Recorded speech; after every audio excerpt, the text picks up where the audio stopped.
so what happened is it will spiral down like this, and of course, it must follow a circle, right? Because the spin has a fixed magnitude, so it must follow it must trace out a sphere. Now, if it's aligning against the static field, and you continue your external field, what will happen is it will come back, right? It will come back. So this is doing positive work to it. This is doing negative work to it. This is doing positive work. This is doing negative work. Yeah. All right. The signal you will see, since this static field is in the z direction, and we want to use a pickup coil to detect this the motion of the magnetic moment, because the magnetic moment, like I said, like the magnetic moment has its own field associated with it. When the magnetic moment changes direction, that field also changes direction, right? And according to Maxwell's equation, a change in magnetic field will do what? It would induce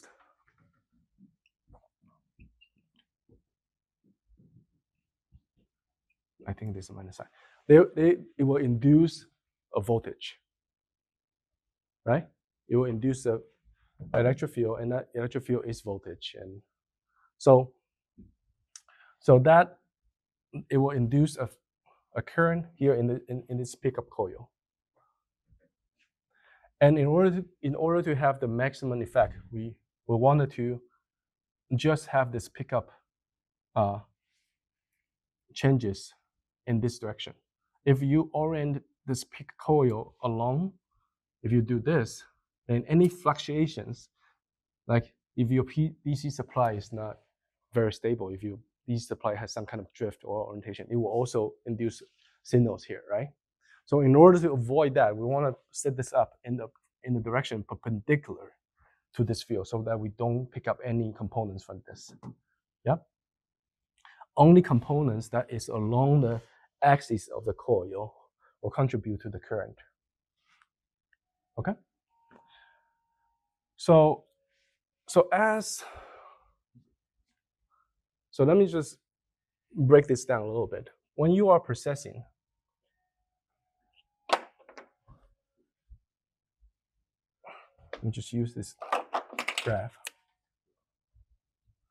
Okay, this is the Z. When you are processing, right? What happened to your Z component?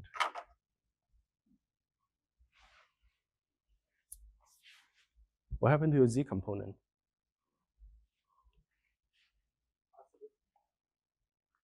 No, but thank you for trying. Your Z component is not changed, right? Because the Z component is what goes in here, because your B field is in the Z direction, right? So the Z component is going to this energy turn.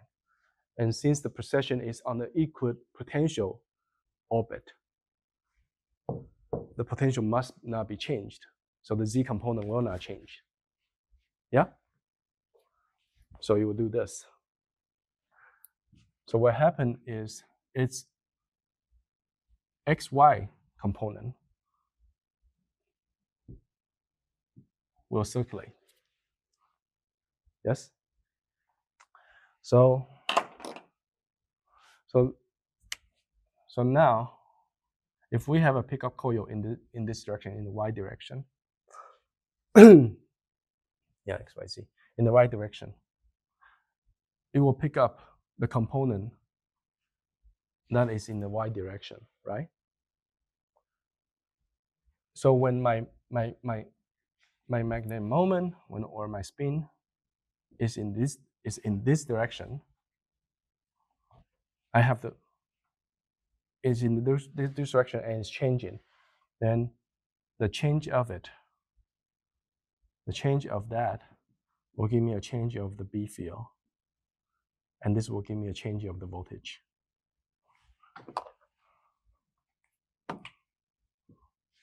Right? Yeah, you see that? This, when you apply a loop,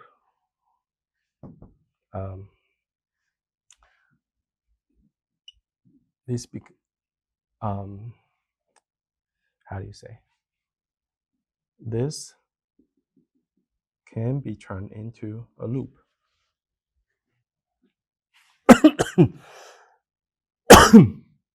And that loop is what gives you the voltage. Okay. So it basically depends on my Y components.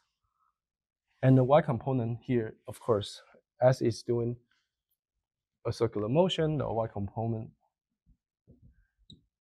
is cosine omega 0. And the X component is cosine. Well, let me just say it's sine. And the X component is cosine. Right? So if you look at this voltage will change as the derivative of that, so that's cosine. And you'll see up and down, up and down. You'll see voltage that goes up and down, up and down. Yeah? All right. So this is your voltage or your signal. And it goes up and down, up and down. Okay? All right. Do we have all the components we need? Yes. All right, so this is a classical spin. A classical spin requires an external field that oscillates at the same frequency as the precession frequency in order to change its energy, either excitation or de-excitation. And your signal will look like this. It will look, so this is 0, by the way, sorry. This is 0. You'll go up and down like this, okay? And this is, of course, a sinusoidal. Sorry.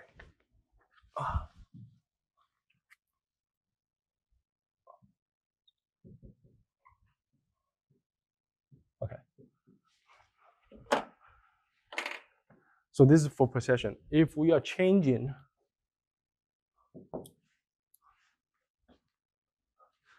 if it starts with this orientation, the lowest energy orientation, there will be no components because it's not precession. So there will be no component that contribute to this induced voltage. So you will see a 0 signal. Yeah? Okay. And if you have, so let's say in this 3 positions, right? This will give you 0. This will give you, say, this, right? How about this guy? How will the signal from here, from this orientation, different from signal from that orientation?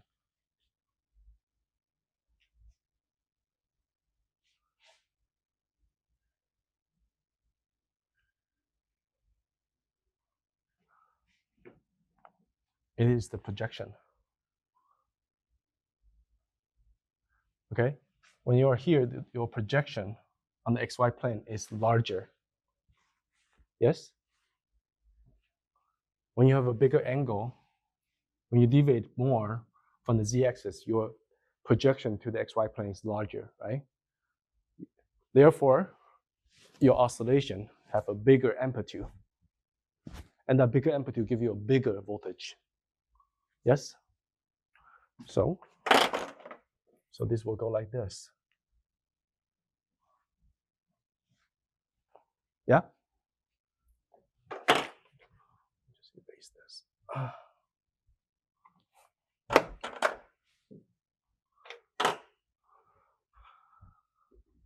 What if I'm here? Huh? Maximum, correct. Because when I'm here, when I'm in the equator, we call the XY plane equator. When I am in the equator, then I have the maximum spin to be used, right? And it will still possess, because any angle that is deviating from the z-axis will make you possess, okay, at the same frequency. That's important, at the same frequency. It doesn't depend on your orientation, does not depend on your position. Always at the same frequency, okay? All right, so this will give you the largest. And then when you go like this, you'll become small again, yeah? And then eventually 0, correct? So this is the voltage. But if you look at the amplitude will give you the angle, how you deviate from the z, yeah? Okay, that's important. The amplitude will give you the angle. So if I plot my deviation or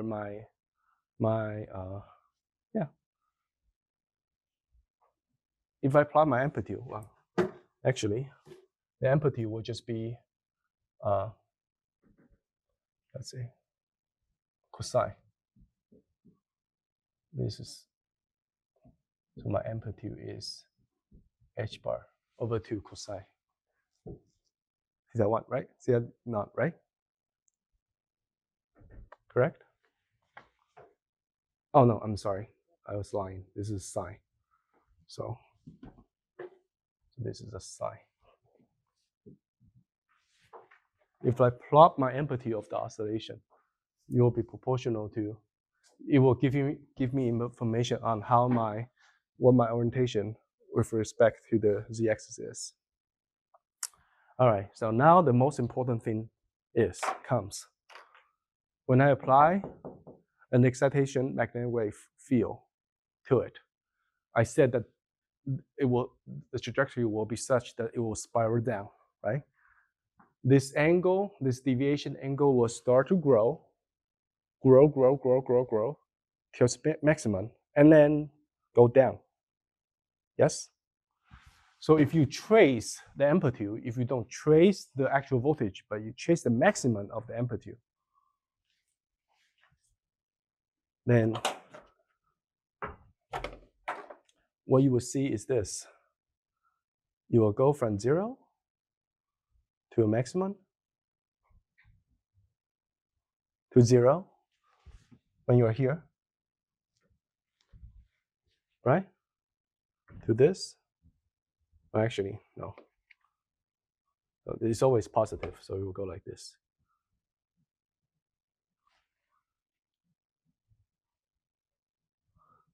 Yeah? You go like this. It's always positive. So let me just call it Vm. So when you have a signal that is oscillating, it's not excitation. It's not excitation because it's the same. It has this constant amplitude, and the constant amplitude gives you the same deviation angle. But if you have a growing amplitude or decreasing amplitude, that means there is a field that is driving you resonantly. So when you see resonant excitation, it goes like this. Your amplitude will go like this, okay?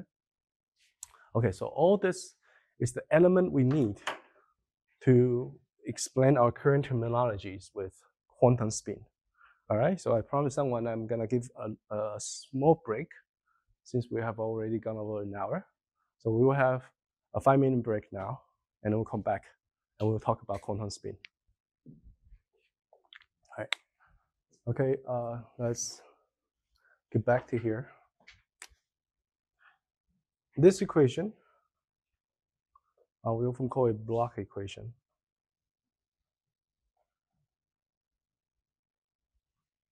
Yep. And it has this form.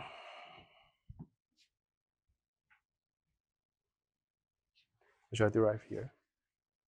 And this might not seem important in the context of classical physics, but in the context of quantum physics, it is very important because it's analogous to the optical Bragg equation, which I will tell you about.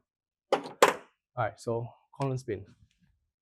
So why do people call it quantum spin if there's no spin at all? It's very confusing, isn't it? Right? Oh, yeah, you missed it. So when we start the lecture by talking about the two transitions that we typically deal with is m equal to 0 and m equal to -1. Okay? This has 0 spin component. This has -1, right? So the typical spin flip is flipping between -1 and +1. But here we don't have a spin here, so like how do we talk about a spin flip? Yeah.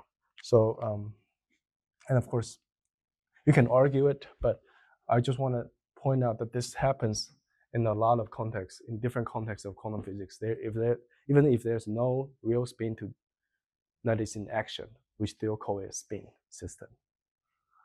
And why is that? It's very confusing, and that's what I'm gonna talk about right now. Quantum spin. So we finish our first topic, classical spin, and that is classical spin means like a literal tiny magnet that respond to the field. Okay. But here for quantum spin, it is a different story, and we need to start with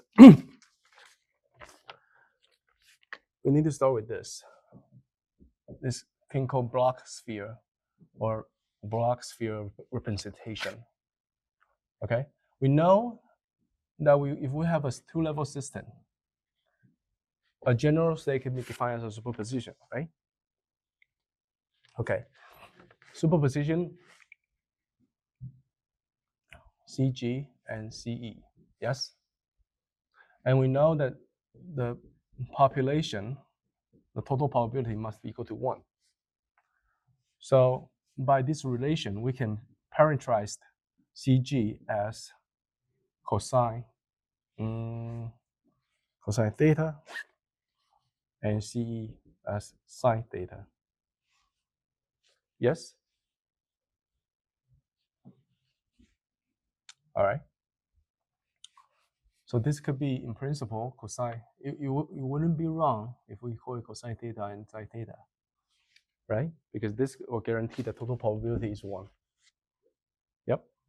But now there's another issue because this is a complex number in principle. So it should be complex number. And how is complex number different from a real number? It's different from the real number in the phase.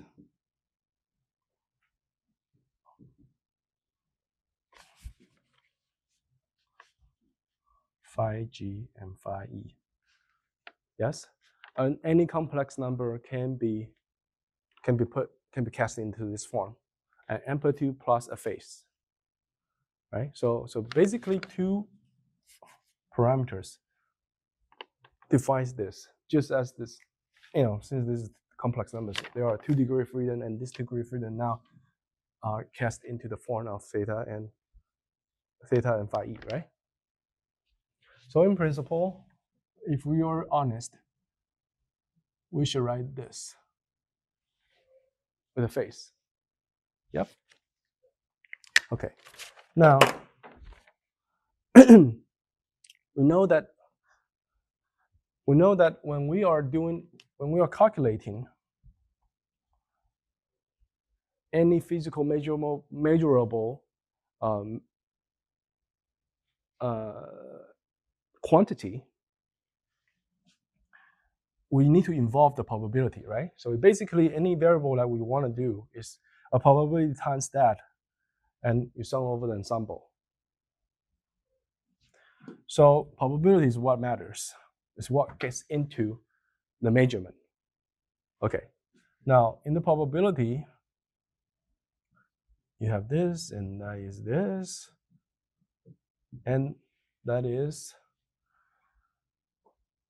basically this.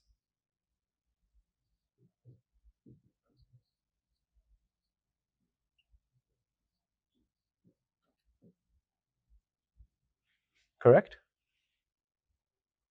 Yeah. So this is very basic. I hope this is not foreign to you. What I want you to look at is this. These terms, the cross terms. The cross term is what is interesting. The cross term is what keeps the complex nature of the amplitude. This is where the complex nature of the amplitude show up, right? Because the DC term or the self term, I call this the cross term, and maybe we can call this the self term. The self term has a modulus, right? And the modulus take away the phase. So the phase information is erased, is lost in the self term, but it is here in a complex term, right? Now I want you to notice that the reason it is called a cross term is because it's an entity with two components. To be more precise, it's an entity of two components, and one is the conjugate, right? So what do you see here?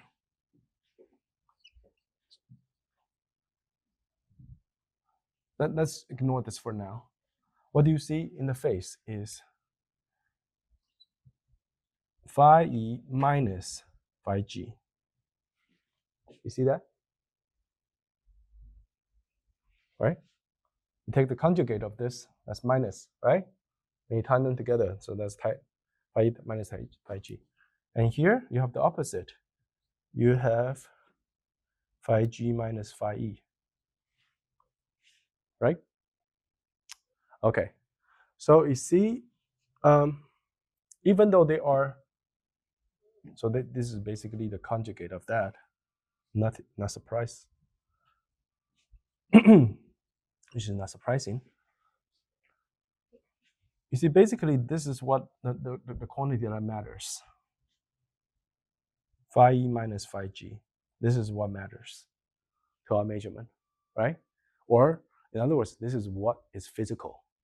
This is what produces the physical result. Just as in the potential energy, you have the potential difference and you have the potential zero, right? The potential difference produces a force, and that force gives you some effects, some actions, produce physical result.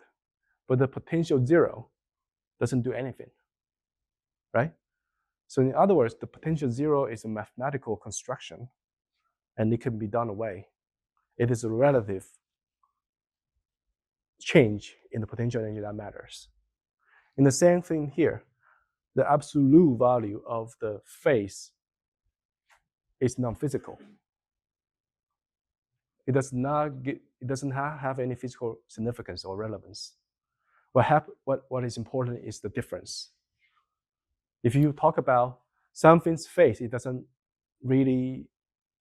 If you have something, and you say its phase is this, it doesn't mean anything. You need to say its phase relative to what, right? It is only in the relative scale it matters. So the relative phase is what matters. Okay, so this is what matters, and for the simplicity of the notation, we'll just give you a 5, okay?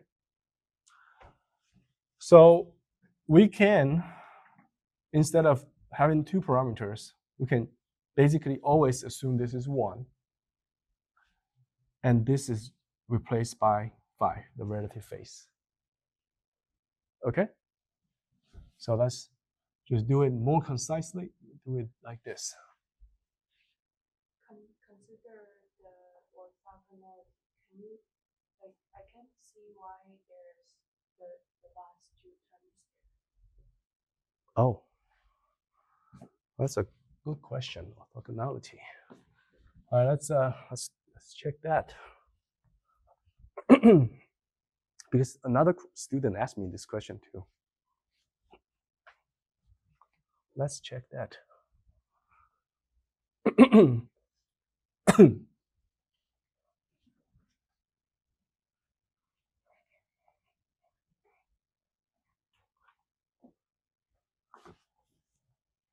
This is a good point. All right. I can give you different versions of the answer, but I'll give you the simplest one. Okay?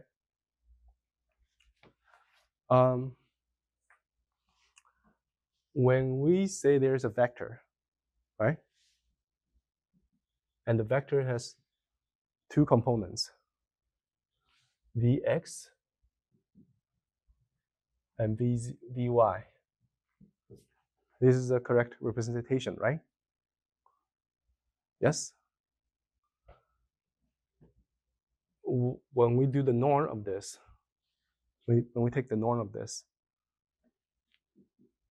what do we get?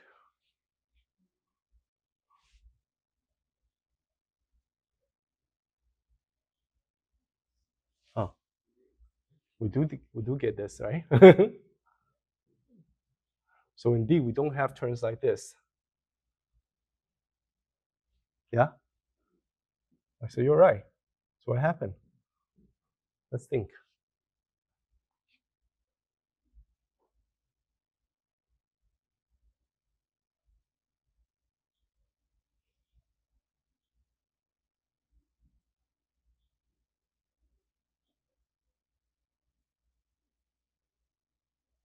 Is that because the ground state and the excitation state they are kind of overlap? No, they don't. They are orthogonal. You're right. They are orthogonal. I just need a moment to see why this simple explanation wouldn't work. Okay, so give me a moment. Or anybody knows? Does anybody know?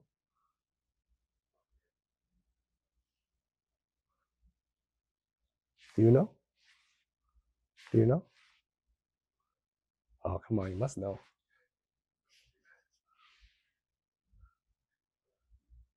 Okay, let me just give me a moment.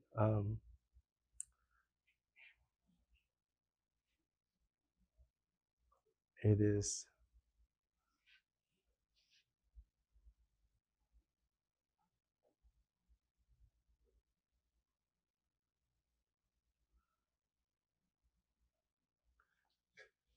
damn, where is it?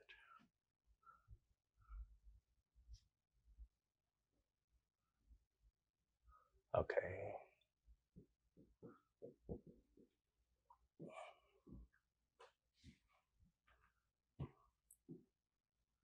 Let's do this.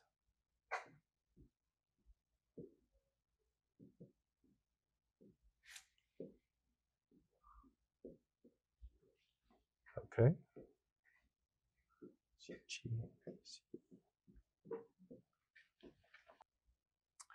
Okay, first of all, I don't know. But the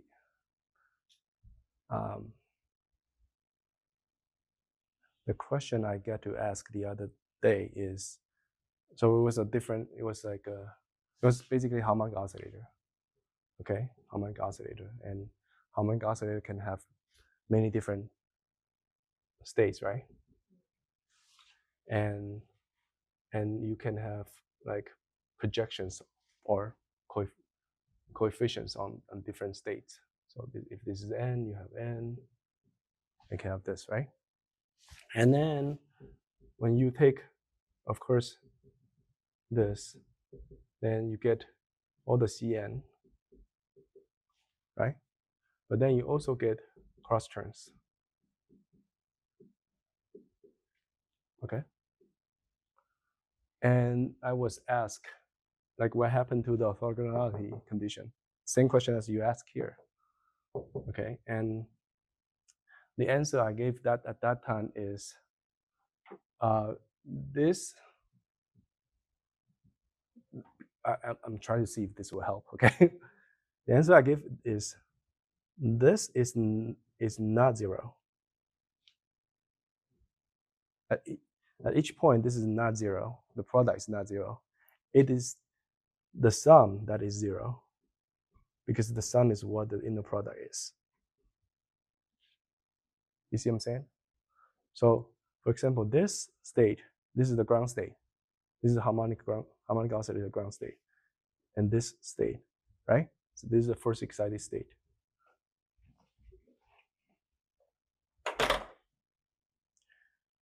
All right, so if you take, for example, this point and this point, right? So this is phi 1, this is phi 0, right? So at this particular point, let me just call it x1, phi 1 x1, phi 0 x1. The sum of them is not zero. It is minus value. It takes a minus value, right? Phi 0, it takes a minus value. Let me just say minus 1, okay, for the sake of simplicity. Now, if I change to another location, here, x2, phi 2 is not 0. The product at phi 2 is not 0, right? It is a positive value. Let me say plus 1, yes? So the orthogonality comes in when you take a sum of that, of all the product. So this has this, they'll cancel.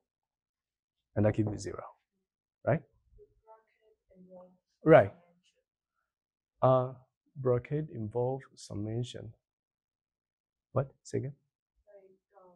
Like when you are using integral, you are sum up the very little pieces. Right. And in bracket, like bra and can, they are matrix with like all the little portions. So yeah, this is an inner product. This is the complete inner product. I recognize that, right? So this should be 0. Yeah, and that's why I'm having a little difficulty.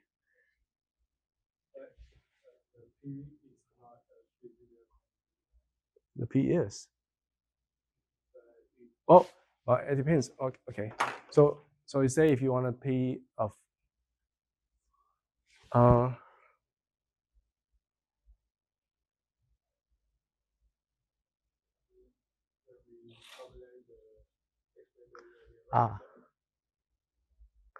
that's a good point.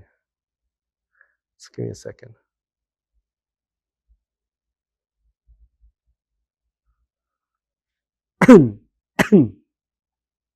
Well, so say if we want to do energy, okay. If we want to do energy, how do we do energy?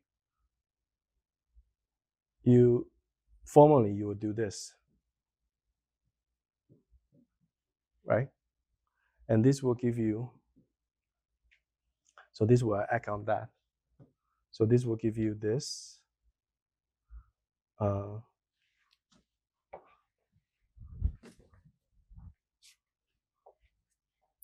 CG, G, C, E. I'm sorry, the other way around. And this will give you EG, right? EG and CG, G, EE and CE, E. Yeah. And then, right. Oh, you're right. Okay. So you have CG, EG. Okay. Okay, thank you. This is actually the key. Okay, let me just finish this and then I'll explain what happened. So EG, CG, CE, and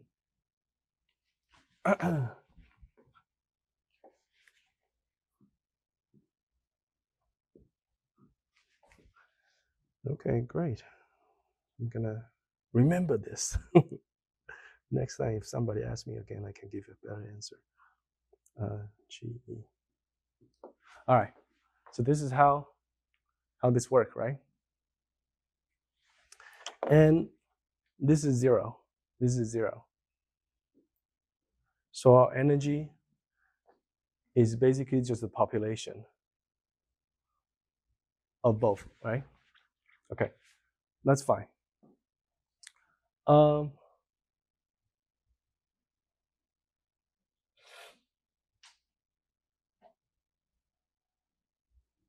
Okay. So this is as we expect, right? Good. So why do I like when do so indeed in this energy calculation, and in this energy calculation there is no cross turns involved, right? Now if I want to, okay, so okay, let me just say this again. So when we have, so this is a continuous space, right? This is a continuous.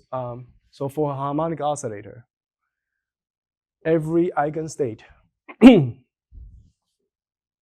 every vector, this thing as a vector itself, every eigenstate has a continuous base. I mean, so it has an x, okay? Okay, it has x. But this two-level state, it has only energy. It's not a continuous space. So in this case, there's no such things like this. Okay, there's no such things as this. There's only this. Okay, so I want to point out that this is a fundamental difference between a discrete quantum system and a continuous quantum system. Okay, so that's one. Second is, yes, you're right. When we are, and as a matter of fact, this will always sum to be 0, right? So you're right. This should be 0, and this is 1. Okay, the probability. When we are dealing with a two-level system, the quantity that we look at is actually PE or PG. Okay, it's PE or PG. So again, so PE or PG, that means this guy.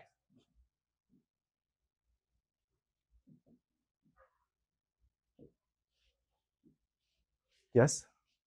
So this is wrong. This is correct. We usually look at one of them. We don't look at the sum of them. We usually look at them, one of them. Okay. Now the question is will there be any phase effect in this quantity?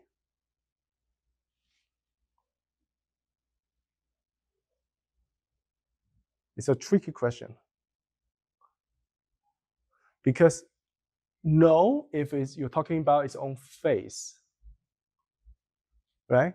If you see it as a complex number and its own phase defined as the phase of this complex number, yes, we don't see it, right? But if this complex number, like in the Rabi oscillation, this is a number that changes with time, right? If at a certain moment you stop the pulse and you ask what is CE, right? That number will depends on CG initial, CE initial, and phi initial, right? So in this sense, and I'll write down in a moment. So in this sense, the phase comes out in the cross turns.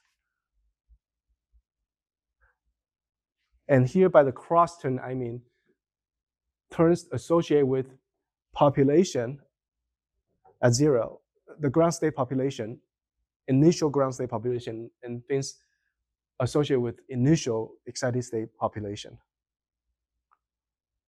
Okay, that's what I mean by the cross turn. So not cross turn in this sense. I was wrong. Sorry, not cross turn in this sense. Okay. Let me just and I'm gonna write it down anyway. So let me just write it down here.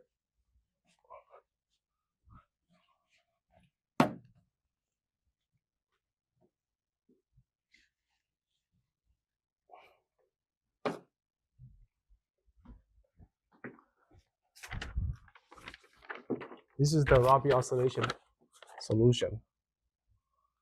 So I wrote this down before, but I'm gonna write it down again because it's important.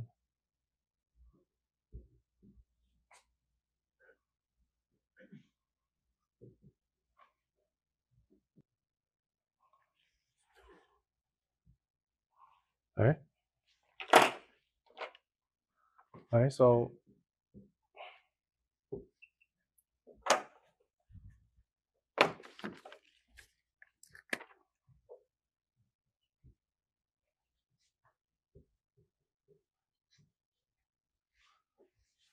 this is the solution of the Rabi oscillation, right?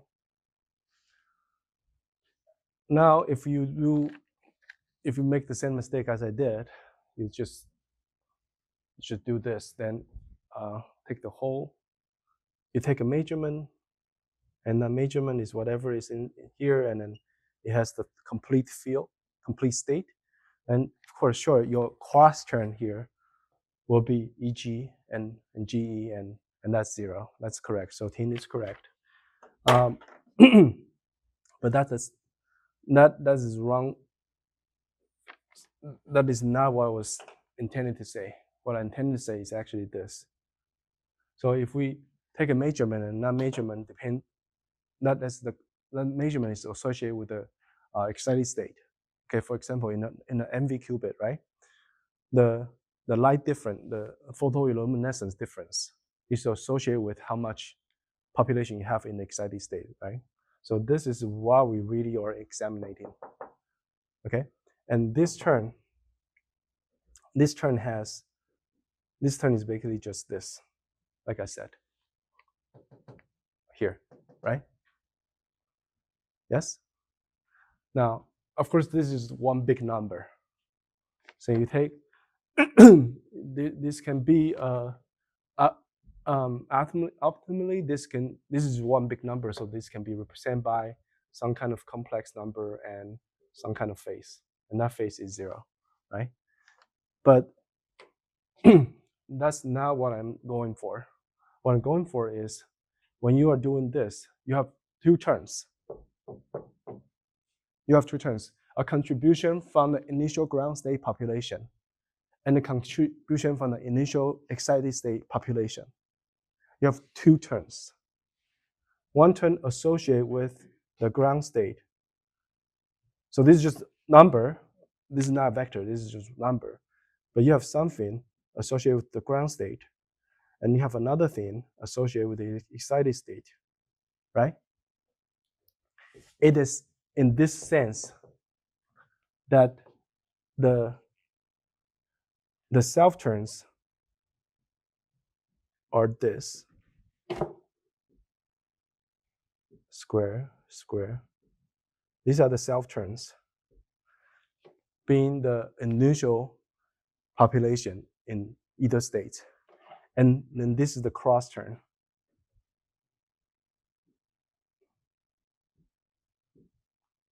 So by cross term, I don't mean cross coefficient in the present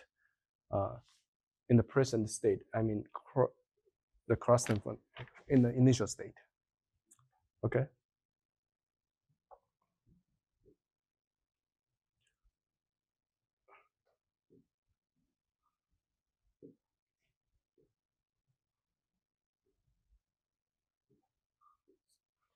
Okay. Okay, does that work, Tim? You get it? Do you agree?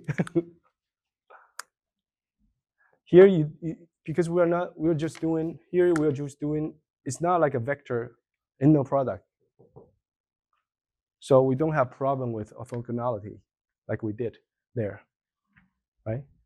So here, yes. So if this is another product, indeed we have the orthogonality problem. But here we're only examining the coefficient of one of them, and here we don't have the orthogonality problem.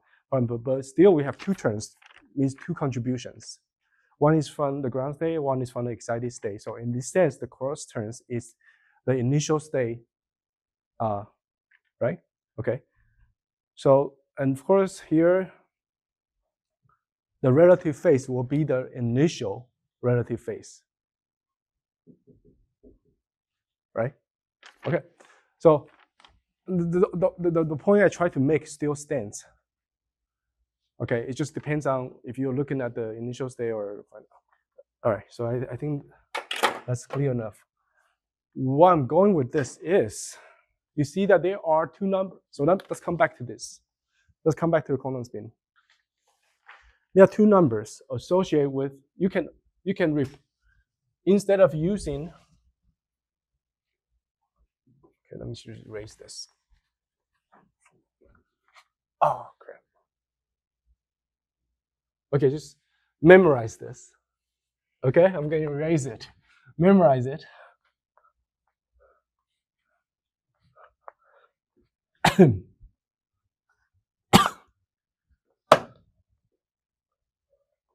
All right, so this is 4 or 5. Not sure. Maybe 5.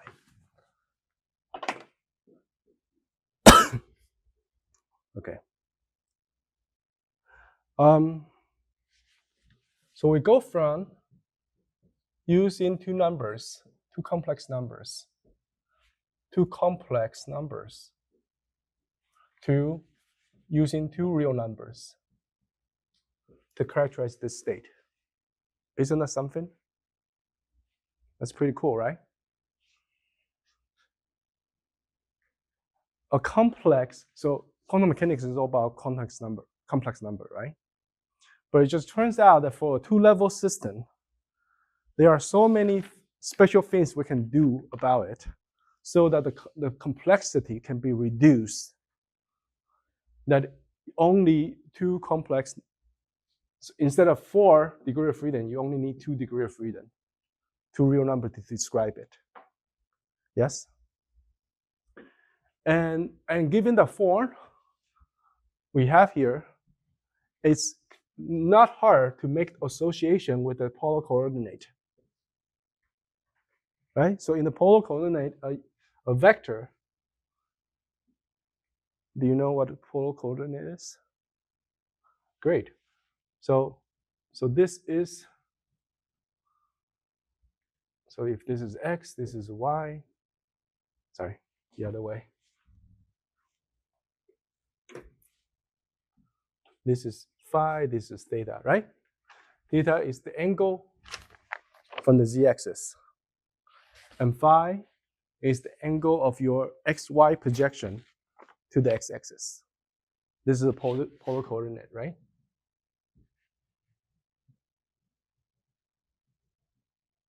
Right? Coordinate, not coordination. So the way this is written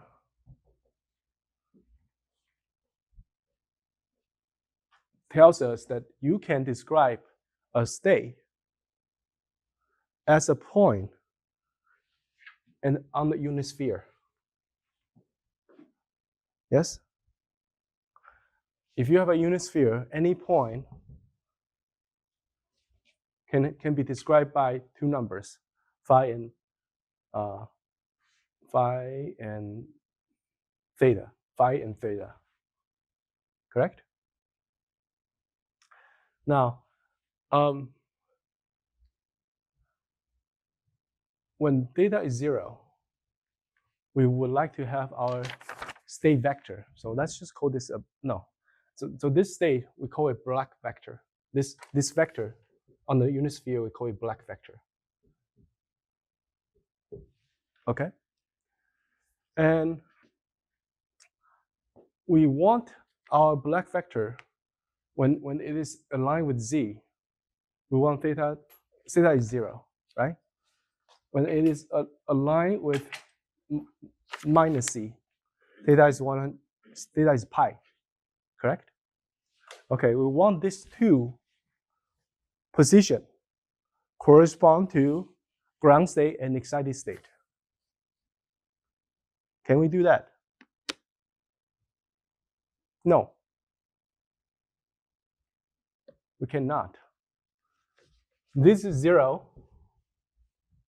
This is pi, right?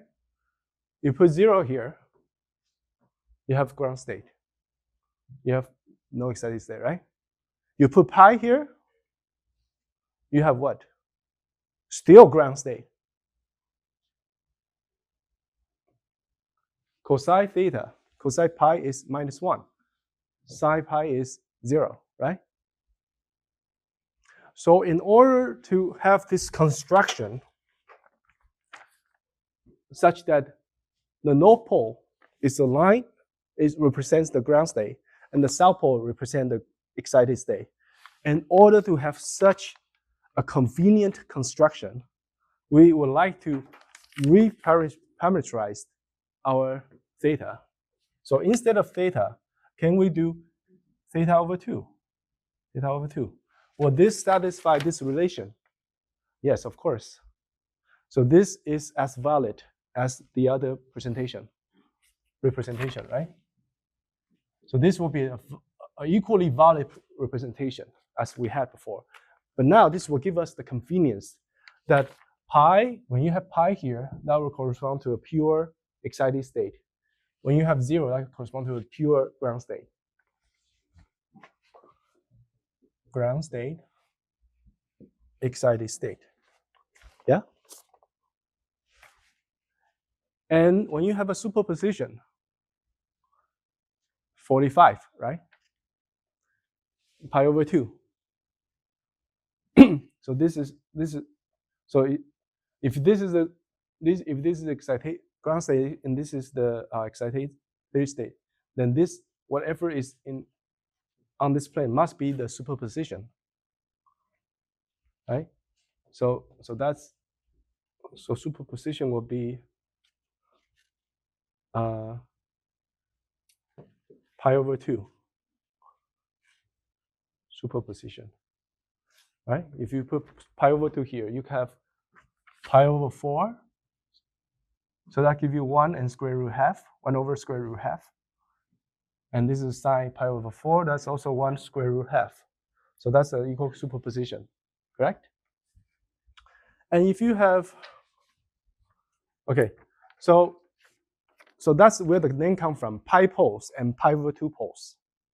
A pi over 2 poles puts you on the plane where the angle is pi over 2. So the pi over 2 puts you on the equator, and that gives you a superposition. And the pi poles put you on the other side, the south pole.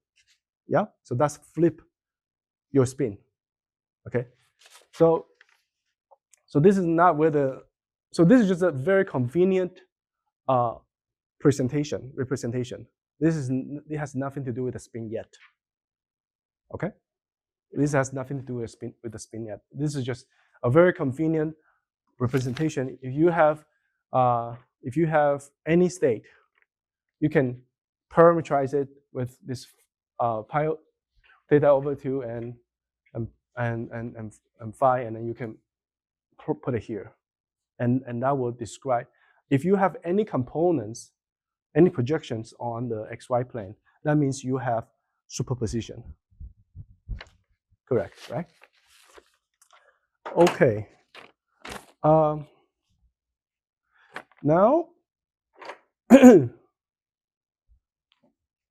now the black vector is, we usually call it UVW. Yeah, just like the IJK. Remember when we were doing vectors, components, different components, you have IJK, and here we call it UVW in quantum mechanics. UVW. UVW is the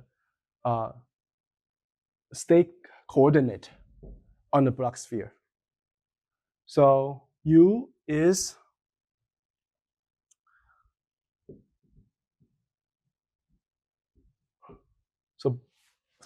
by this construction, this is, of course, simply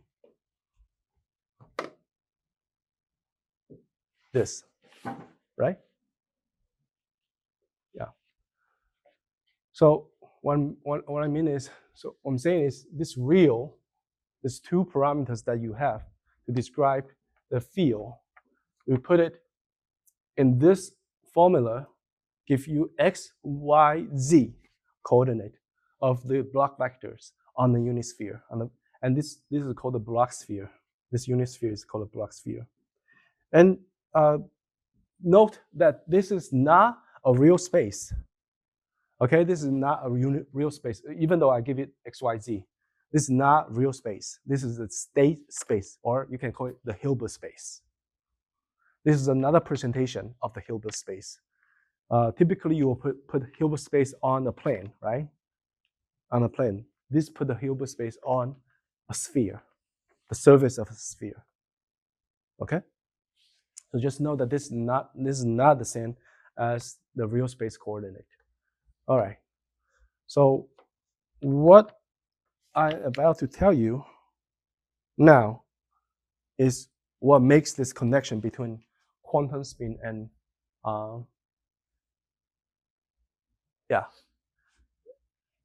is what makes the quantum spin, is what makes the two-level system, is what makes the connection between the two-level system and classical spin. And that's why we call it quantum spin. First of all, this has G, this is the lowest energy state. E is the higher energy state, right? So this just corresponds to that the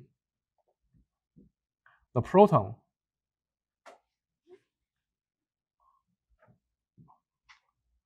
so under a B field, the proton, when the proton is aligned with the field, is the high energy state. Sorry, this is the ground, this is the low energy state, and this is the high energy state, right? Okay. So first of all, we have that correspondence. Even though there's no field, okay, there's no field here. This is not real space. Even though there's no field, we know that this orientation corresponds to the low energy state, and that is the same as this.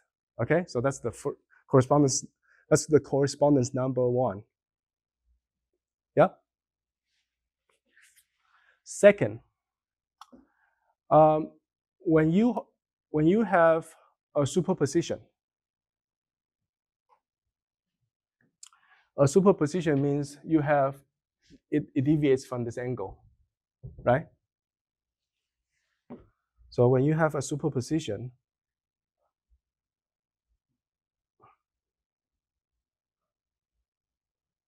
you will, so not zero, you will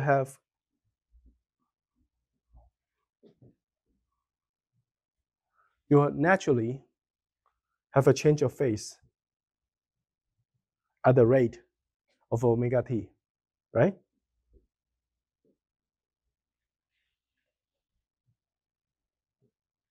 Yes? Correct? So when you have a superposition, okay, regardless of the population in each state, you will have you have a change of phase in the excited state at the rate of omega naught, right?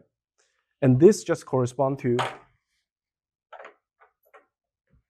this phase, this angle.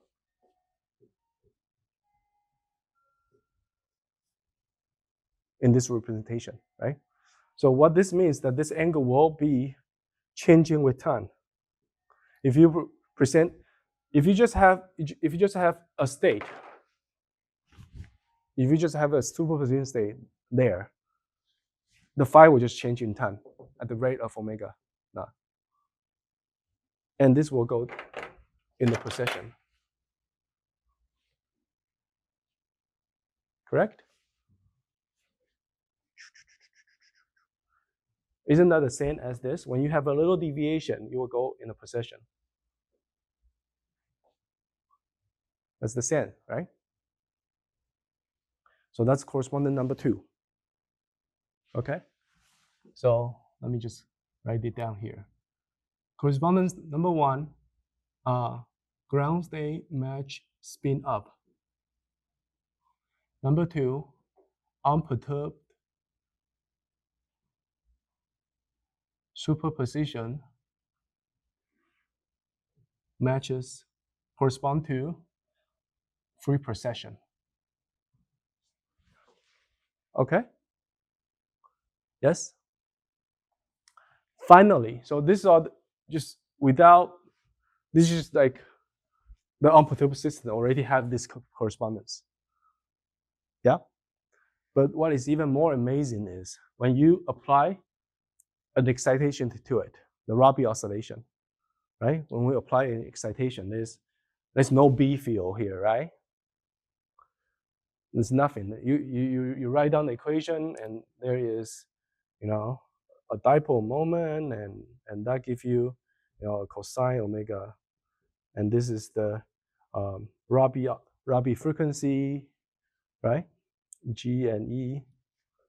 That's like in the math of quantum mechanics, there's no B field involved here. Yes? We're not using, of course, in the NV center state, the perturbation is from the B field, from the oscillating B field.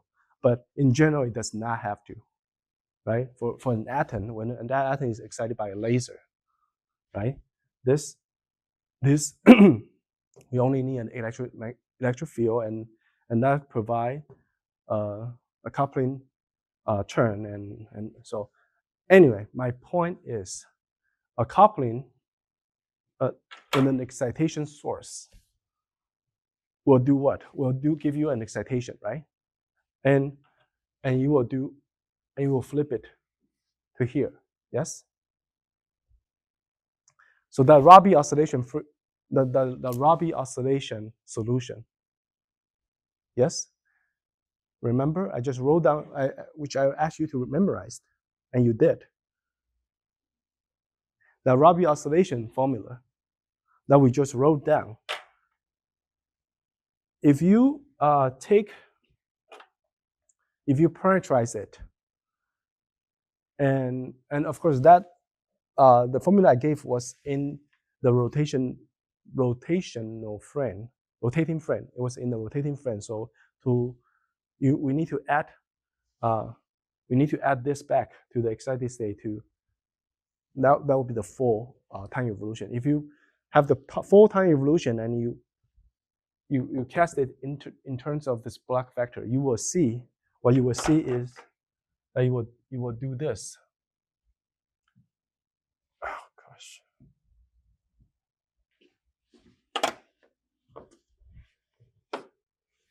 You will do this. Okay? You will do this. It will spiral down. And it will spiral up. Yeah. And and the projection it has on the z-axis is the Rabi oscillation, right? That thing is the same as the voltage amplitude that we just talked about here, which also oscillate. Okay? So correspondence number 3 is the excitation process. The excitation process, the spiraling down, they are the same. So excitation, there can be effective, as a matter of fact, there can be an effective B field. You can define like a virtual B field like a B1. So remember we had B1, and we say this thing is going around B1, right? Same thing here. You can define an effective B external or B1, and what it will do is it will go around this axis. Okay, effective B field. B excitation. Okay. And formally, so this is just like I try to give you how do you say, a reason to believe. Try to give you a reason to believe that a two-level system and a spin system is one-to-one correspondence. Okay? They have so many things that are identical. I can almost treat this thing as you did here. All the dynamics, it all looks the same. Yeah? Okay? And I give you the example of Rabier oscillation and so on. But formally, this is a little advanced. So, but formally, this is what happened. So like how do physicists prove this one-to-one correspondence? One-to-one correspondence. That's where you get the name quantum spin. Because a two-level system has one-to-one correspondence to a classical spin system. That's why you can treat a Bloch vector as a quantum spin. Okay? And any excitation can have an equivalent effective B excitation field defined. Yeah? So this is the B effective. Okay, so this is how they prove it. What they did is they write down the Schrödinger equation, and they try to write Schrödinger's equation in terms of UVW. Okay, and UVW is, of course, a very you can, of course, cast this in terms of C, G, and C, V, C.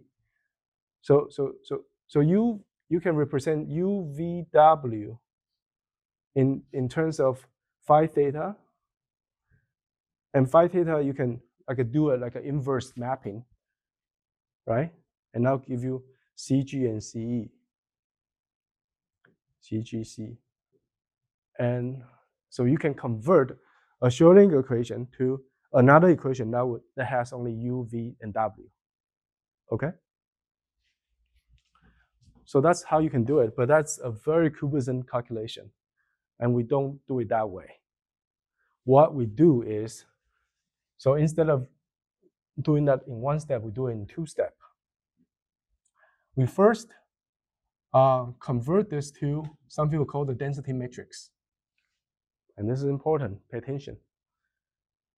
We convert to another. We take the state vector to and convert it to something we call a density matrix, and the density matrix is a tensor.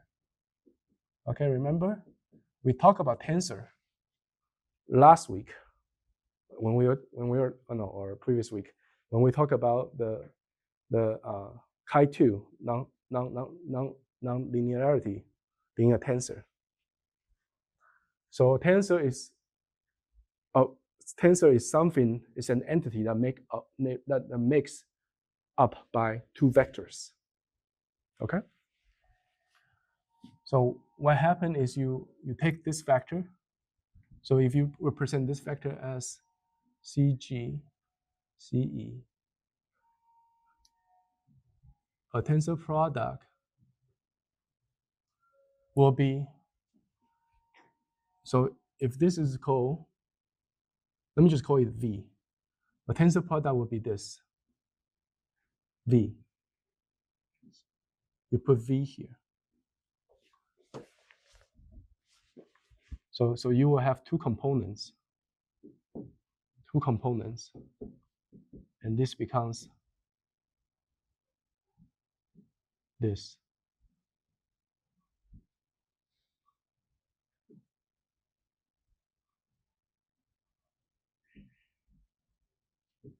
Okay, anybody paying attention? This is important.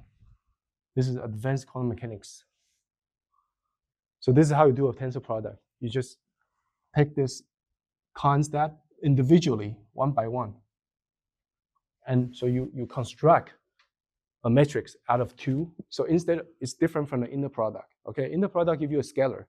It reduces the dimension from a dimension of 2 to a dimension of 1 to dimension of 0, right? But this is called tensor product. Tensor product increase your dimension, go from dimension of 1 to dimension of 2. So instead of a vector, you have a matrix, okay? And this is called tensor. Okay, mathematically, in mathematical terms, this is called tensor. So what we do is we first cast this into a density matrix form, and these are 4 density matrix components. And then we call this row 1, 1, row 1, 2, row 2, 1, row 2, 2. Yeah?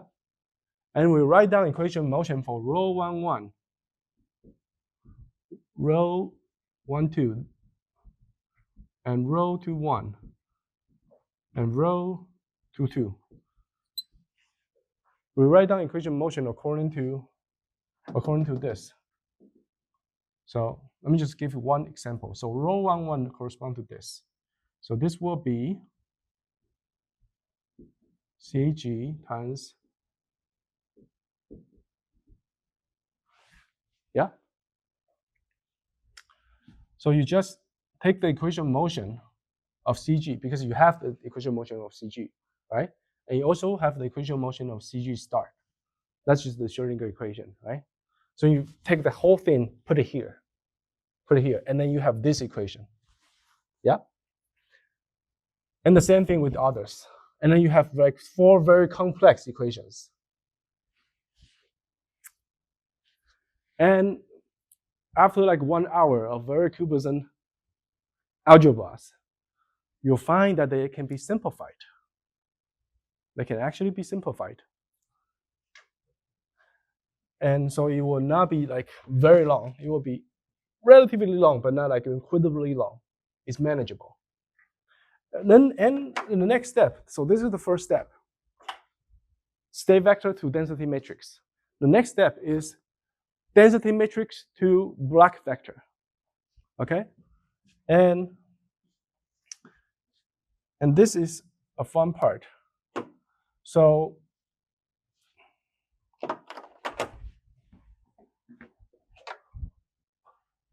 in principle, these all 4 of them are complex numbers, right? But we see that actually the diagonal ones are real numbers. Only the off-diagonal ones are complex numbers. So that means, and these two are conjugated, right? So how many numbers you need to describe?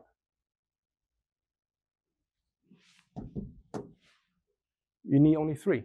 Oh no, sorry, you need 4. You need 4 numbers because these two are conjugated. So you only need 2 here, right? And this is a real number, this is a real number, so you need 2, right? So in total, 4 numbers. But these two, now you notice there is a relation between these two, because this represents the population, and the population must equal to 1, right? So if you know 1, you know the other one too. So that reduces the independent variable down to 3. So you have only need to use 3 unique numbers to describe this matrix. So the combination is such that, So you just here, you just use this. You should write this down as a complex number. And this is the conjugate of it. Okay? And the other one is one, oh, by the way. Okay, the other one is this. And this guy will be, so this will be how much this number deviates from 1. Yeah? And this will be how much this number deviates, because the sum must equal to 1, right? So this, if 1 is plus, the other is minus. Yeah? Anyways, this number describe, because the sum is 1, one of them can be maximally 1. So this number describe how much it deviates from 1. Could be positive. No, of course it cannot be positive. Oh, sorry. Of course, this is the total of that is not 1. The total of that is 2, right? So you do 1 over 2. So you do this. Okay. Now, for the sake of our convenience, it'll be easy to just add also 1 over 2 here, so that you can factor this out. This is only for the sake of convenience. Okay, and it's just so turned out that if you do this construction, if you construct this as 3 numbers in this way, then this is the Bloch sphere. This is the Bloch vector. This UVW is the same as the UVW here. Okay? Isn't that cool? I think that's pretty cool. Quite a coincidence. Of course, there is always an underneath mathematical reason that's very deep, beyond my comprehension. But let's just say this is quite magical. And then, so if you write this down, you define the relation between UVW and these elements. You can convert these 4 equations into a 3 equation. That's this. That's what you get. You see, it's pretty simple at the end, isn't it? So with all the Schrödinger equation, it gets longer and longer, but then afterwards, at the end, it reduces back to a very simple form. This is V, this is U, this is W. Yes? And what is this? This is the detuning. Okay? This is the detuning. And chi is the Rabi frequency, the on-resonance Rabi frequency. So that's basically EG, something like that. Okay? So it reduced down to this form. And the funny thing is, if we compare it with the Bloch's equation, which we wrote down earlier, we see that we can define an effective field. This is Z, right? This is Y. Y is the same, Y is V, right? So what would be the effective BZ? The effective BZ is minus delta. And the effective BY, since there's no other term, the effective BY must be 0. How about here? This is BZ, right? And we just said that BZ is minus delta. So put delta here, and this is U, that gives you this term, right? And this is W. HC is correspond to W, the third component. So Bx must be chi. Okay? And the last equation, By, no By, so this is 0. Bx is chi minus chi V minus chi V. Okay, great. We have an effective B field defined from this equation of motion. You see, the optimal Bloch equation is the same as the Bloch equation in NMR. Therefore, under the perturbation of this effective B field, all the dynamics is gonna be the same as the classical spin. That's why you have the non-quantum spin for any two-level system. That's where the correspondence comes. Yeah? Okay, but now it's a but, and it's very close to 5, so we need to cut off now. I still have one thing I have not talked about, which is Helm's echo. But we'll try to cover that next time. I even bring computer to show you. Yeah, I have like real data for Helm's echo to show you. I want to say that one final remark is it if quantum spin, if this two-level system is one-to-one correspondence with the quantum spin, does that mean a classical system can produce all the quantum features? Or, in other words, does that mean all the quantum features that is doing that we do here can be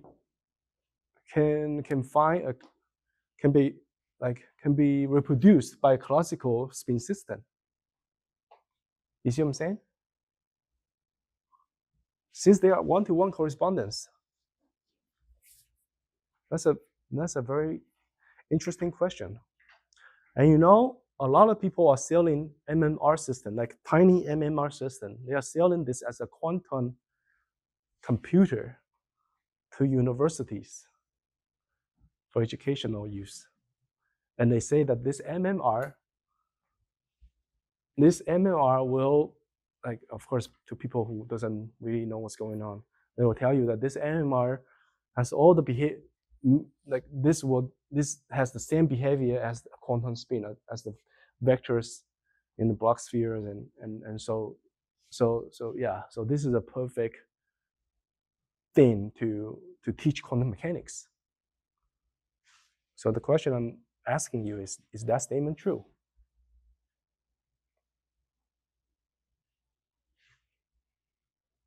Well, they can tell you that, see, the Rabi oscillation that you see here is reproduced here by by that voltage amplitude increase, right? So that voltage amplitude, so if this is my pulse time, the voltage will go like up, down, up, down, up, down, right? Very much like your Rabi oscillation. This is very much like your Rabi oscillation, up, down, up, down, up, down. Yeah? And when you talk about even the decay of it,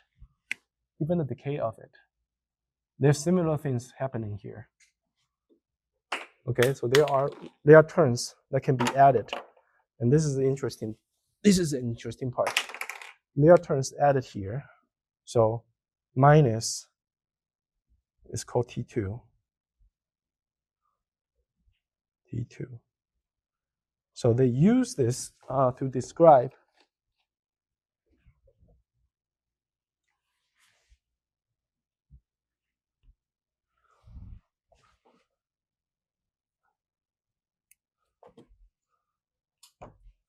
S0 as Z T1.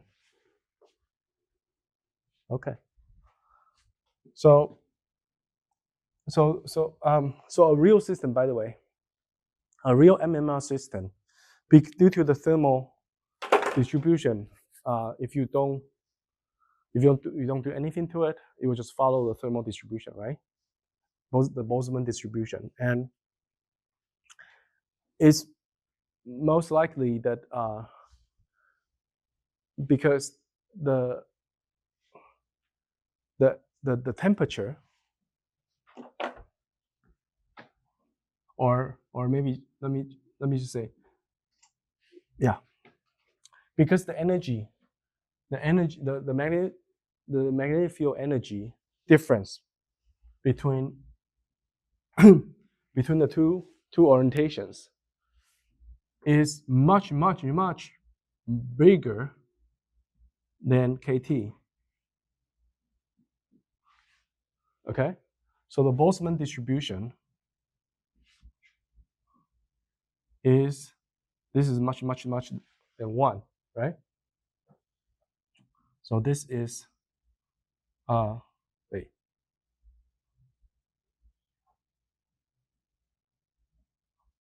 Sorry, this is much bigger than that. Sorry, this is a small number. I have it the other way around.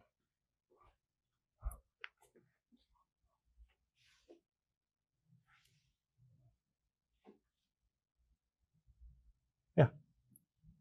So this is much. So this is like E0. This is 1. This is P. Population difference. Yeah.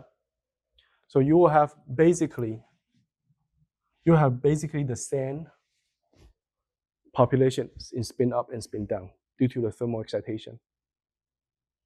Okay, and that's called your initial spin. Let's call it your initial spin state. It's 0. So whatever. So maybe you have a little difference because this is not strictly 1. This is like maybe 0.9999998. Yeah. So you have a little less population in the excited state. And so together the ensemble average is not a net 0 spin.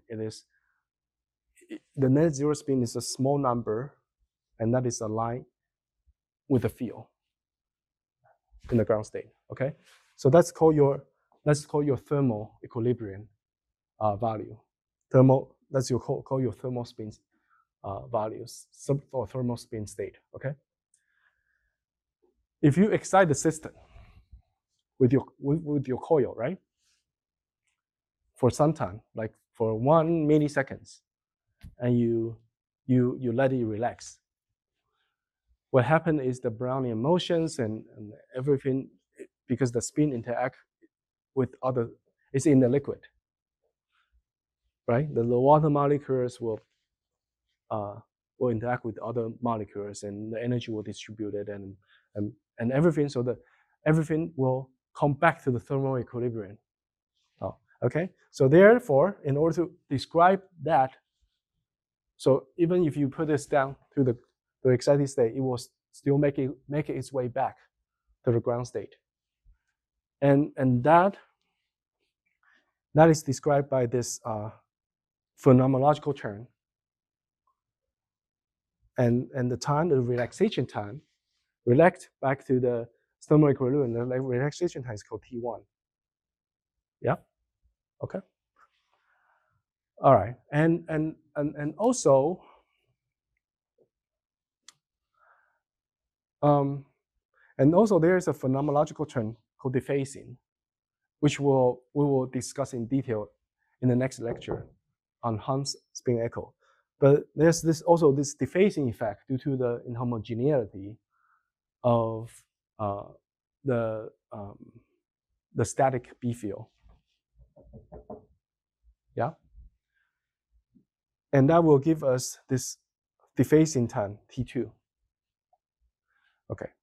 Now, what I want to say is, what is very funny is in the optical block equation, the reason, the motivation that people want to go for this formalism instead of just keep with Schrödinger's state vector, the reason they want to go with density matrix even to the optical block equation is because they want to describe something that Schrödinger equation cannot describe, which is decay and also decoherence. Yeah, decay and decoherence, and that can only be done. So with the state fact, when you have decoherence, then you lose these cross terms, right? All your all your observables in all your observables, the cross terms are gone. So that's 0 here. That's 0 here, and you cannot describe such a construction with a state vector. Okay, so you need to use a phenomenological term in the density matrix equation. Which is called the master equation, to describe that process. Okay, that's called decoherence, and also relaxation, the spontaneous emission, right? That relaxation process also cannot be described by the Schrödinger equation, because in Schrödinger equation, everything is unitary.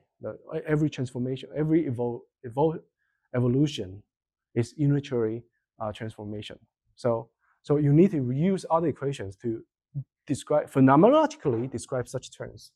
And here in the optical blah equation, you have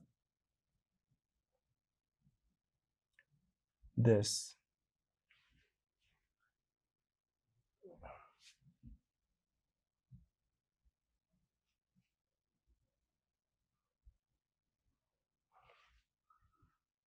Okay, you have this to describe the decoherence, the loss of coherence U and V, and you have T1 to describe the decay. And this has also the same form as they have here. So it looks like everything is the same. It looks like everything is the same. So the question now is, is it really possible to just use a classical system to do everything this quantum spin can do? If not, what are those things? Because the equation tells us they have one-to-one correspondence. Yes?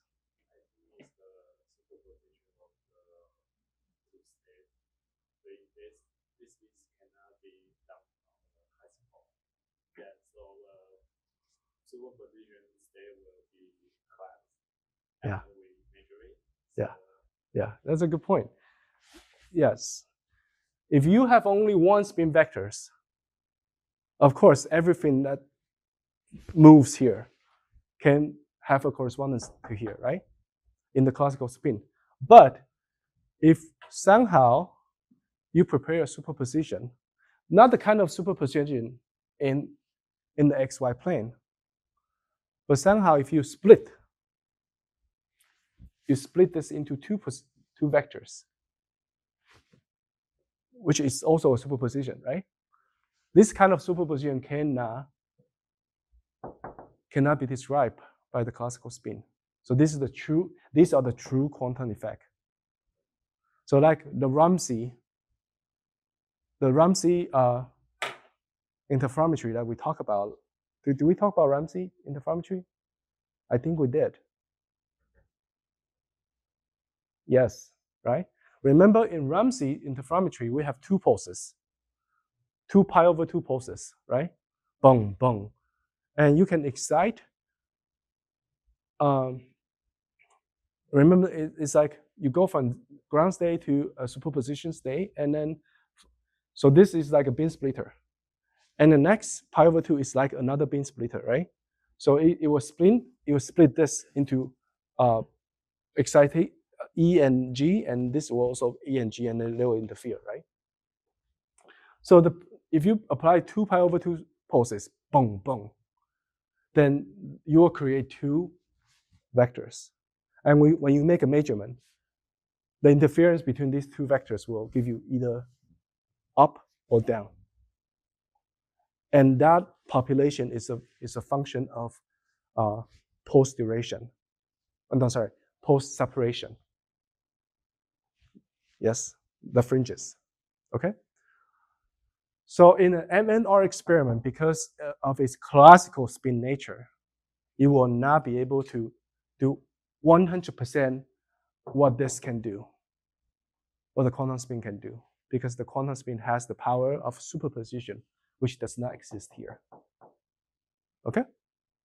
All right, good. So that's all for today's lecture. That's very important.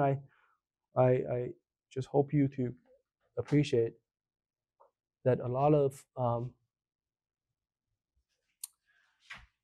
a lot of like now you're nowadays AI is very exciting and everybody's using AI and that's all cool. But it's an old technology. It's really an old technology. It's just algorithm. Everything is still classical. It's not a revolutionary technology in the sense that the physical principle is still the same as other algorithms. Yes? So AI is not a new thing.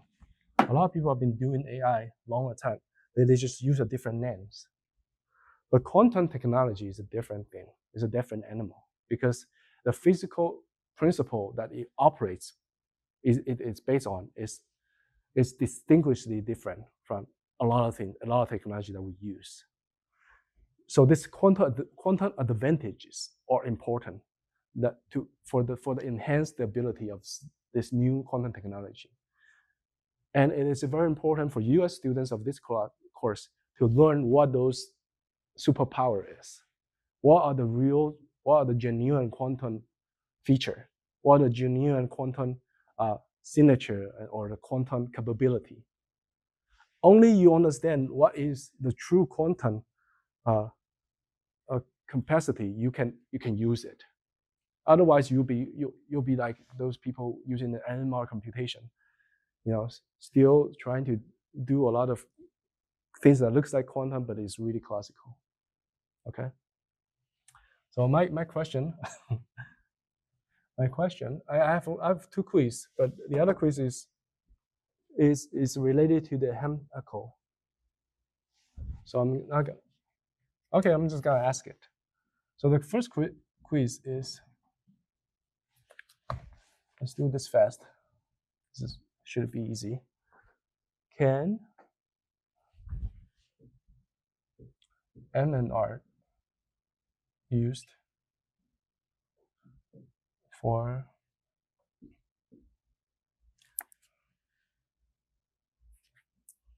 okay. This is a very tricky question.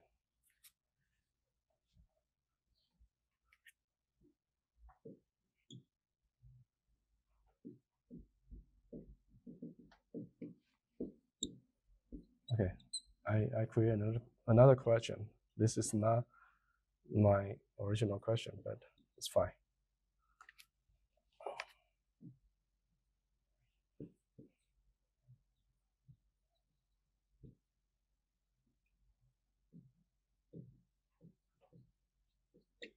Okay.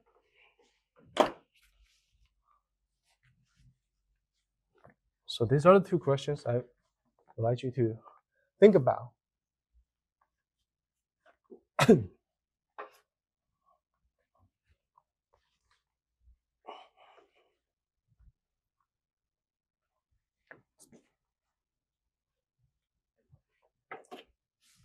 Yes and no. Okay. All right, quiz number 1. Can MR be used as a qubit? Please move. I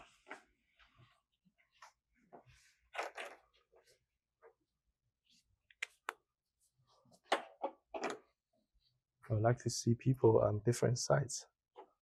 That's why it's interesting. Okay, so you choose no. You choose yes. Very interesting. And 4 of you choose yes, and only 2 of them choose no. Okay, now let's give it 2 minutes. You will pair with this a lady and a gentleman, and you will pair with them. And please use 2 minutes try to convince the other party why you think no. And you can talk back too, but let him start first. All right, hands up. Okay, let's see if we are changing our position or not. Please line up again and see if you want to stick with your answer or you want to change your position.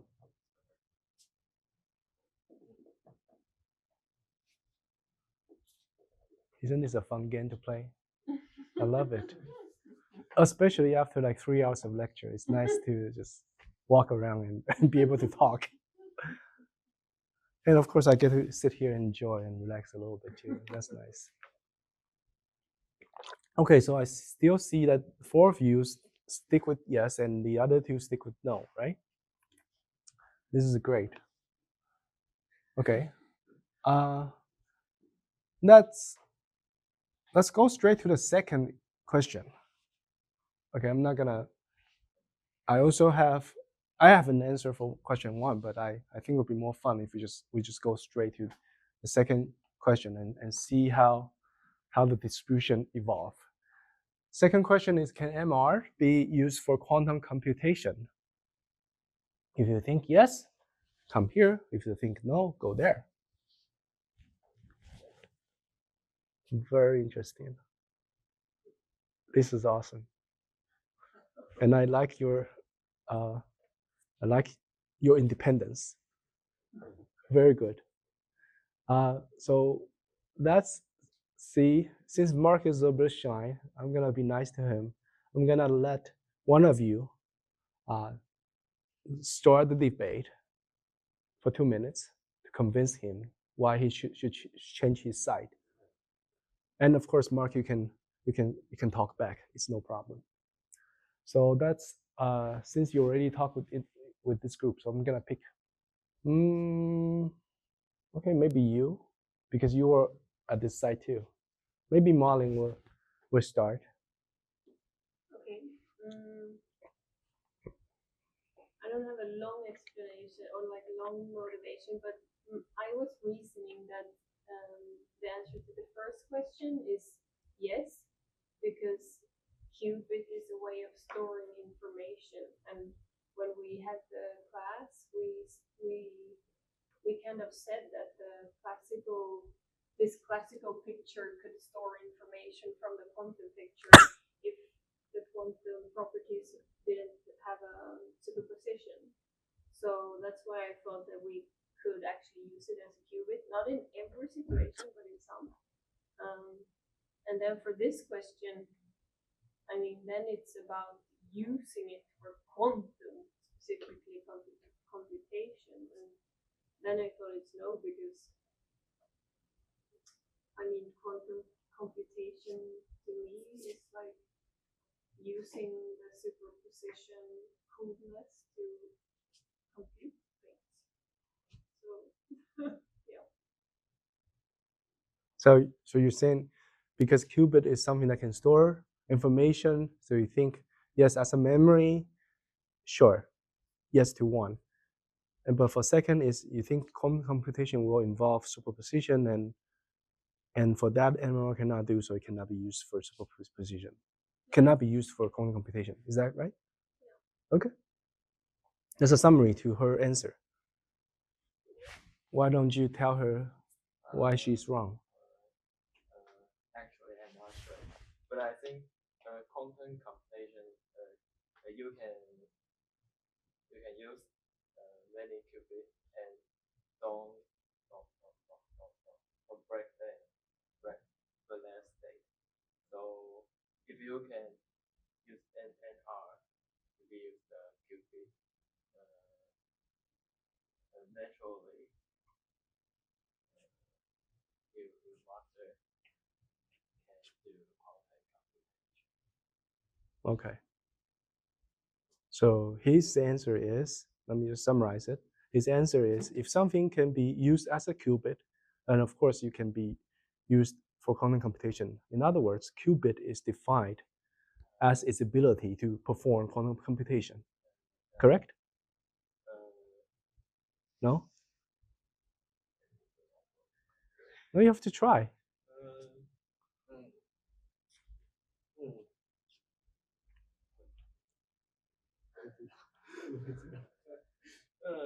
Qubit is you have a two level system, and you can superposition. But the common computation you can use many two level system, and when you use do all these tests, you can break the state. Mm-hmm.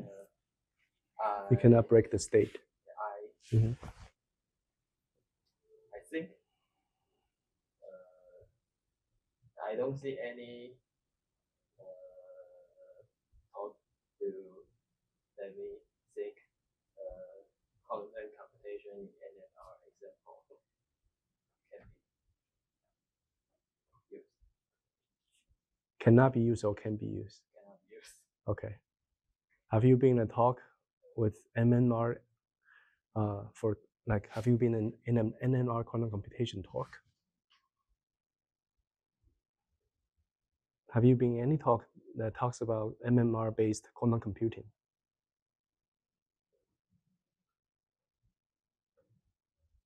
That's just a question for what you said, because you say you have not been in any talk that tells you MMR cannot be used for quantum computation, right? So I'm just asking you from the other side, have you been in any talk that talks about how NMR can be used for quantum computing? In your class? Which class? Quantum physics? Which class? You are not in that class. All right, cool. That's something to think about, okay? You can all have a seat. Thank you very much for participation. This is important. I think this is an important thing to think critically about, especially given this, this new age of quantum industries. Who knows how far they can push it, okay? And who knows what new technology will emerge from this quantum wave of industrial revolution, okay? But when you talk to people about quantum computations, most people have very vague idea what it is. Very, very vague. They think quantum computation is something that goes very fast. So if you have a phone that, that can send a message within 1 second, that can upload a message or download a message in a second, a quantum computation empowered phone can do that within 1 microsecond. Like that's the idea they have. That's what my grandpa thinks. Like he called me one day and he said, "Oh, I see this ad and that's kind of cool. Samsung is announcing a quantum cell phone. Do you think I should buy it? It has a quantum chip in it." All right. So I think in this age, it is important to have this quantum education, and we need to be discerned what is quantum and what is not, what is fake quantum or pseudo quantum, and what is real quantum. It is important. Let me just start, and this is and presently it will be very much like politics, even though this is a science. It will be very much like politics. Everybody will give you a different answer, and everybody have a different preference. Okay, and I'm sure whoever is teaching Mark about the NMR quantum computing will have his own take on what quantum computer should be about. Okay, so I'm gonna just share with you my take. Okay, so I believe that I cannot believe I'm using this word. I believe for this topic. So, but I think the reason it is called quantum is because it has capability that classical computation cannot have, and this capability are based on two important facts, which is superposition and entanglement. Okay, you must have superposition before you can have entanglement. Entanglement is basically a many particle superposition, right? Superposition is this times this plus this, right? But entanglement is this times this. Okay, so you see this plus sign. this plus sign means superposition. And only a state vector can be superimposed. So not only then, so this makes, so we have pure state, we have mixed state, right? So in the density matrix, we have this. This describes the population in the excited state and in the ground state. These two numbers describe their coherence. When the coherence is lost or when the coherence is reduced, yeah, through some process, then you have a mixed state. But if the coherence, and how do you know that? Well, you take a square of the density matrix, and if it's less than 0, that means the coherence is reduced. It is a mixed state. But if this is equal to 0, equal to 1, sorry, not less than 1, less than 1 and equal to 1. If this is equal to 1, that means this is a full, you have the full coherence as you start with, and it is pure. Has not, no decoherence has been added to it yet. All right. So when you are in a mixed state, the ability to do superposition is lost or gradually lost, decreased. Yeah. And entanglement must involve the superposition of two particles, and these two particles must have some kind of interaction with each other, so that this is coupled with that, and this is coupled with this. Okay, so those are the necessary element in terms of physical principle that must be in place in order for this to happen. So if something that does not have this, then I wouldn't call it quantum supercomputation. Yeah. Another thing is, so what is a qubit?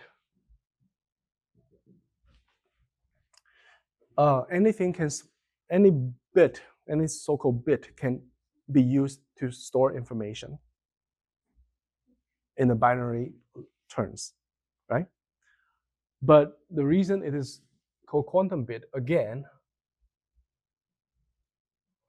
this quantum means something. This quantum means the ability to do superposition. Okay, but now there's a question. There's this question. So what kind of superposition? Is this the superposition we're looking for? G and E. Most people will think of superposition of G and E, right? And as we just demonstrate, the superposition of G and E can be emulated by the MMR classical spin with its motion on the XY plane, right? So what is the superposition that is really unique? The superposition that is really unique is two states that are not orthogonal. That is a superposition that is really unique.